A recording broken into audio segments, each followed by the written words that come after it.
सुबह का समय है और पक्षी चहचहा रहे हैं। पेड़ों पर सूरज की किरणें पड़ रही हैं। एक पेड़ पर काला कौवा और कबूतर बहस कर रहे हैं। तुमने मेरा घोंसला खराब कर दिया। ये देखो मेरे अंडे टूटने वाले हैं। अगर कुछ हुआ तो इसका पूरा दोष तुम्हारा होगा। अरे कौवा भाई, तुम मुझ पर झूठा इल्जाम क्यों लगा रहे हो? मैंने तुम्हारे घोंसलों को हाथ तक नहीं लगाया। ये किसी तूफान का असर है। तूफान का असर? तूफान के बाद मैंने घोंसला सही किया था। उसके बाद ये कैसे टूटा मैं जानता हूँ। ये तुमने किया है। मेरी गैर मौजूदगी में तुमने बदमाशी की है।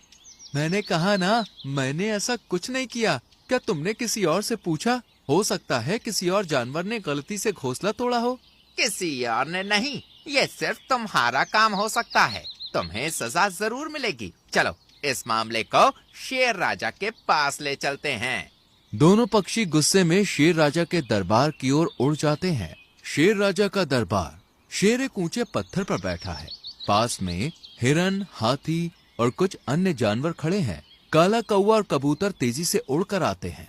महाराज, हमें न्याय चाहिए। कबूतर ने मेरा घोंसला खराब कर दिया है। अब मेरे अंडे खतरे में हैं।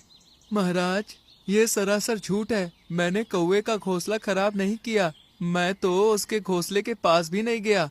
ये मुझ पर लगाया गया झूठा इल्जाम है। झगड़ा फिर वही। घोंसला और अंडे, ये जंगल का सबसे बड़ा मसला बन गया है। हर दिन कोई ना कोई मुझसे न्याय मांगने आता है। मैं क्या हर बार छोटे छोटे मामलों में उलझा रहूंगा? थोड़ी देर के लिए चुप्पी छा जाती है। फिर शेर गुस्से में बोलता है, जंगल में सभी जानते हैं कि मेरा सलाहकार कछुआ सबसे बुद्धिमान है। वो हर समस्या का हल जानता है। तुम दोनों उसके पास जाओ। जो भी वो फैसला करेगा वही अंतिम होगा। जाओ।